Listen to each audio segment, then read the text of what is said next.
Yo, Sanjay Uchiha here, people, giving you my review on Dragon Ball Super Episode 68. Come forth, Shenron, whose wish shall be granted. So, of course, you know the usual um, drift schedule, whatever. Since I'm watching this on Saturday, credit must go to Herms98 on Twitter. Check him out. He does Dragon Ball translations and a lot of other Dragon Ball related stuff, I'd say. But yeah, so getting into it, episode 68, it's really one of those episodes that's, it's, to me, it was okay. It's just there, really. I wouldn't say it's bad, but it's not all that good either.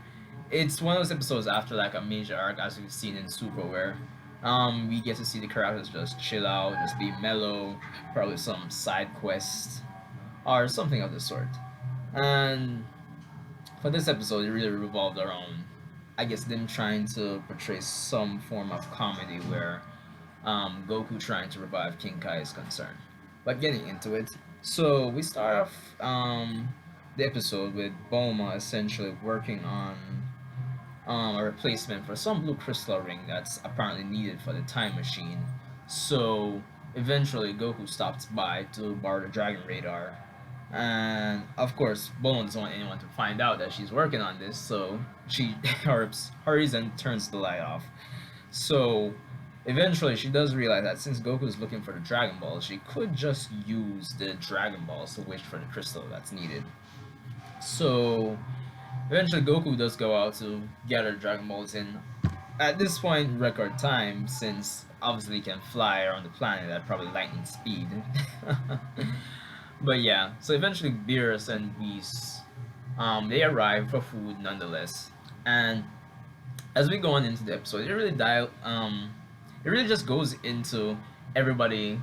And when I say everybody, I mean like Master Roshi, Android 18, Oolong, Trunks and Goten and Gohan trying to get their wish granted by Shenron, which, considering the nature of the episode, I wouldn't say.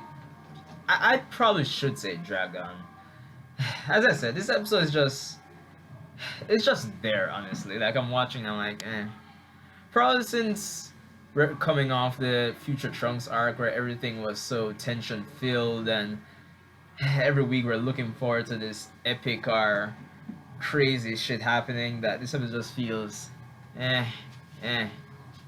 So we get to find out everybody's wish eventually. With, of course, Goku wants to revive King Kai. Bulma does want that blue crystal for the time machine. Android 18 wants to buy something for Krillin. I believe Goten and Trunks don't really know what they want to wish for yet. And am I missing anyone really and truly? Yeah, I think that should be it. It was kind of cool. There was a scene before the dragon summon that we see Chi Chi and Android 18 shopping. I thought it was a cool scene to see. I mean, all in all, even though this episode is pretty much just okay, it's always fun to see the Dragon Ball cast just in your little slice of life episodes. It's always cool and pretty chill to see. So I'll give the episode that at least. So one thing about the episode as well, as it goes on, as we see Bulma interact with Beerus and she tries to hide the fact that she's trying to get this blue crystal, because obviously we know that by the laws of the gods, it's a crime where time travel is concerned. So eventually, we get to the point where Bulma basically, I guess she kind of convinces everyone with the exception of Goku to just put their wishes on pause. Like, for example, she convinces Android 18 that she doesn't have to make a wish to get something for Krillin, because basically she's all that Krillin really needs. She and their daughter, of course. For Roshi, Bulma arranges gets some girls to come in there.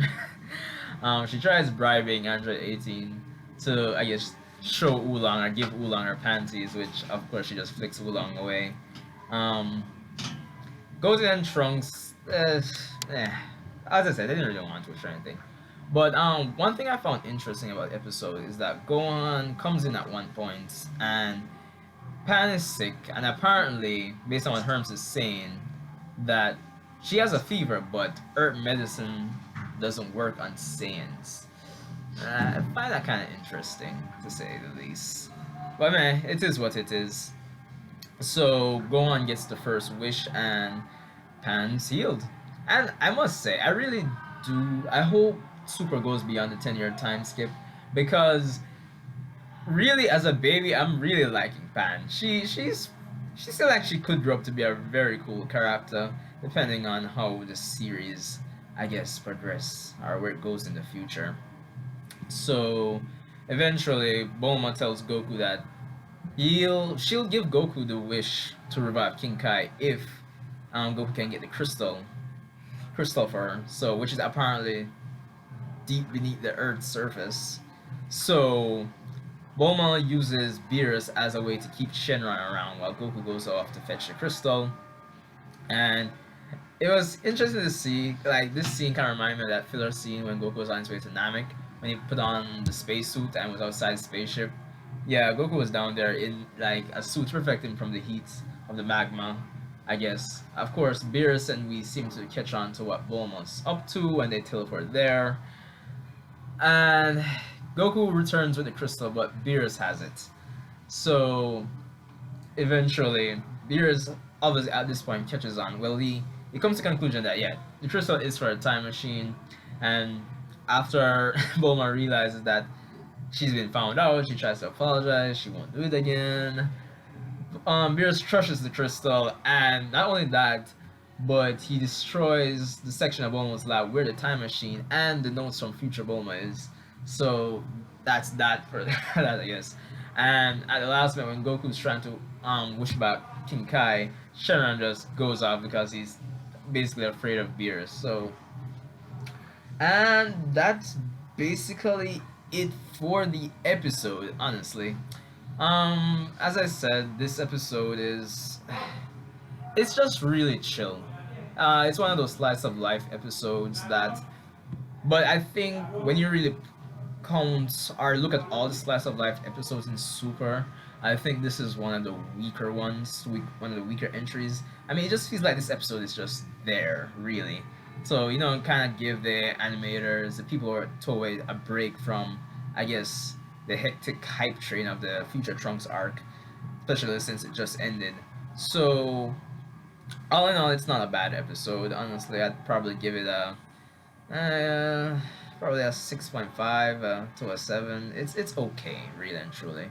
Nothing too extraordinary.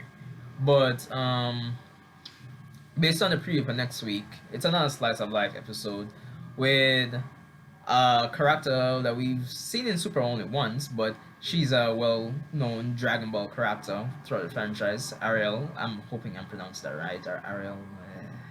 Sorry, don't kill me, people, please. But yeah, so we're probably gonna see Goku fight her, and based on the preview, it seems Vegeta will be fighting her too, which should be interesting. It'll be funny to see. I think next week will be like a stronger entry where it's, a slice of life episode is concerned. So that's that really and truly. Um, we know that the stuff with Hit is supposed to be coming up. We don't know if it's gonna be a full arc, but guess we'll wait and see. But until then, people, Sanjay Uchiha out. Comment, rate, Minanuo. I'll see you in the next one, people.